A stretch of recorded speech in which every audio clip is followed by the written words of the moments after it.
क्या आपने ऐसी किसी लड़की को इतने अतरंगी तरीके से तीर चलाते हुए देखा है? क्या हो अगर आप रोज भर भर के चीनी खाएं? और कभी सोचा है कि अंडे के अंदर चूजा सांस कैसे लेता है? तो वीडियो को आखिर तक जरूर देखिए, पता आपको चल ही जाएगा। नंबर 10। वैसे निशाना लगाने से याद आया, क्या आप जानते हैं कि ये महिला पैरों से, जी हाँ, अपने इन्हीं पैरों से तीरंदाजी करती है? आप यही सोच रहे हैं ना कि ये तो हाथों से की जाने वाली कला है, इसमें पैरों का क्या काम? तो मिलिए अमेरिका की तीरंदाज इनका से, जो अपने आप में आर्चरी के साथ साथ जिम्नास्टिक का एक कॉम्बो है। ये पलक झपकते ही अपने पैरों की उंगलियों से ऐसा सटीक निशाना लगाती है जो इंसान अपने हाथों से भी ना लगा पाए। इनकी ये अनोखी तीरंदाजी की एक खास वजह है, इनका लुइसियाना के उस हिस्से में रहती है जहाँ बचपन से ही करतबबाजी और बॉल से कुछ इस तरह खेलना सिखाया जाता है। और निशानेबाजी तो जैसे इनकी रगों में होती है, जो पैदा होते ही एक हाथ में बाण तो दूसरे हाथ में धनुष ले लेते हैं। वैसे आपके एक्स्ट्रा जानकारी के लिए बता दूं कि इस अजब गजब कारनामे के लिए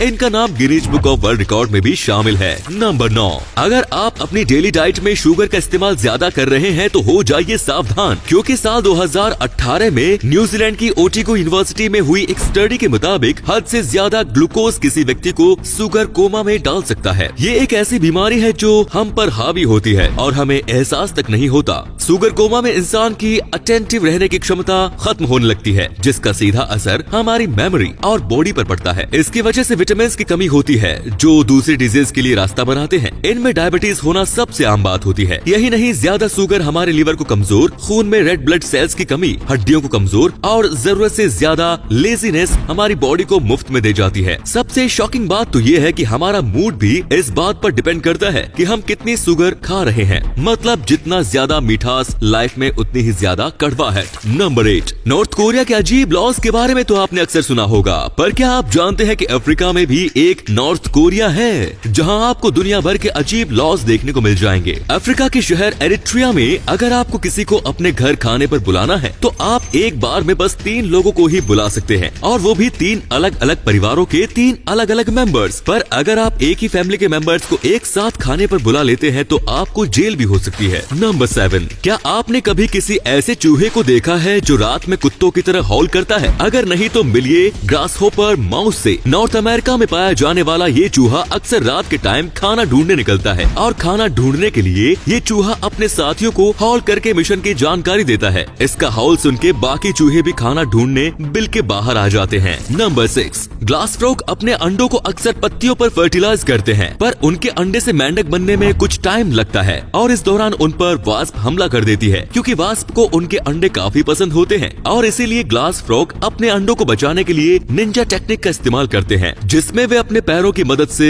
अंडों के पास आने वाली वास्प का मुंह तोड़ देते हैं, और इसीलिए इन्हें निंजा फ्रॉग के नाम से भी जाना जाता है। नंबर 5। मधुमक्खियां अपने छत्ते के आसपास आने वाले व्यक्ति का क्या हाल करती हैं? ये तो आप सभी जानते हैं, पर अपने छत्ते को छोटे जीवों से बचाने के लिए ये मधुमक्खियां एक बेहद शानदार टेक्निक का इस्तेमाल करती है। इस टेक्निक में मधुमक्खियां जब भी छत्ते के आसपास खतरा महसूस करती है तो सभी मधुमक्खियां आपस में कोऑर्डिनेट करके वेव सिस्टम क्रिएट करती हैं, जिसको देखकर छोटे जीव डर कर भाग जाते हैं। नंबर 4। आखिर ऐसा क्या हुआ कि एक व्यक्ति को मर्सिडीज में बिठाकर दफनाया गया? साउथ अफ्रीका के पॉलिटिशियन शेकिडो पिस्टो ने मरने से कुछ साल पहले E500 मर्सिडीज बेंज खरीदी थी, जो उन्हें बेहद पसंद थी। उन्होंने मरने से पहले अपने परिवार वालों से कहा था कि उन्हें उनकी कार के साथ दफनाया जाना चाहिए, और इसीलिए उनके मरने पर उन्हें उनकी कार में बिठाकर दफनाया गया था। नंबर 3। क्या आप जानते हैं कि इस दुनिया में एक ऐसा भी पौधा मौजूद है जिसके पास जाने से ही किसी व्यक्ति की मौत हो सकती है? पर ट्विस्ट ये है कि ये पौधा मरने वाले व्यक्ति को खुश करके मरता है। इस पौधे का नाम है water drop what. Eastern Asia में पाया जाने वाला ये पौधा इतना जहरीला होता है कि इसको सिर्फ सूंघने से ही कोई व्यक्ति स्वर्ग सिधार जाता है। इस पौधे की स्मेल चेहरे की मसल्स को कुछ इस तरीके से खींच लेती है मानो मरने वाला व्यक्ति हंसते हंसते मरा हो। नंबर 2। क्या आज से पहले आप ये जानते थे कि जो ये बॉब कैट आप देख रहे हैं ये कैक्टस के पेड़ पर बैठ सकती है, वो भी कांटों भरे? फिर तो आप ये भी नहीं जानते होंगे कि ये ऐसा करती क्यों है। इस निंजा टेक्निक का आखिर क्या कारण और ऐसा कैसे कर लेती है? तो इसका जवाब है कि जब कोई शिकारी इनका पीछा करता है तो ये उससे बचने के लिए कांटों भरे कैक्टस पर बैठ जाती है, वो भी उसके टॉप पर। इससे ये शिकारी से बड़ी आसानी से पीछा छुड़ा लेती है, और ये कर पाना इनके लिए कुछ इस तरह पॉसिबल होता है कि उनकी स्किन इतनी ज्यादा फ्लफी होती है जिससे कैक्टस के कांटे इनको चुभते ही नहीं। नंबर 1। कभी सोचा है कि जब अंडे से चूजा निकलता है तो वो जिंदा कैसे होता है? इतने दिनों तक इसके अंदर ये बिना सांस लिए कैसे रह लेता है? ये नेचर है दोस्तों, किसको क्या और कैसे देना है सब जानता है। आइए जानते हैं। पहली बात तो ये कि चूजे अंडे देने के अंदर बिना सांस लिए नहीं रहते, बल्कि अंडे का जो शेल होता है इसके बाहरी हिस्से में मौजूद इन एयर सेल्स की मदद से चूजों को ऑक्सीजन की सप्लाई होती है और इन्हीं एयर सेल्स के द्वारा कार्बन डाइऑक्साइड भी अंडे से बाहर निकलती है। यही नहीं, इसी रास्ते इन चूजों का पेट भी भरता है जो जरूरी मिनरल्स और वाटर सप्लाई से पूरा होता है। लेकिन ये टिश्यू इतने ज्यादा माइन्यूट होते हैं जो हमें हमारी आंखों से नहीं दिखते, इसीलिए हम कभी समझ नहीं पाते कि ये किस तरह मुमकिन है। यही नहीं, ये एयर सेल्स इस प्रोसेस को तब तक जारी रखते हैं जब तक ये चूजे इस शेल को तोड़कर बाहर नहीं आ जाते। तो गाइस, उम्मीद है कि आपकी कंफ्यूजन आज पूरी तरह से दूर हो गई होगी। तो दोस्तों, वीडियो अच्छी लगी तो इसे शेयर करना बिल्कुल मत भूलिए। आपके शेयर करने से हमें मोटिवेशन मिलता है।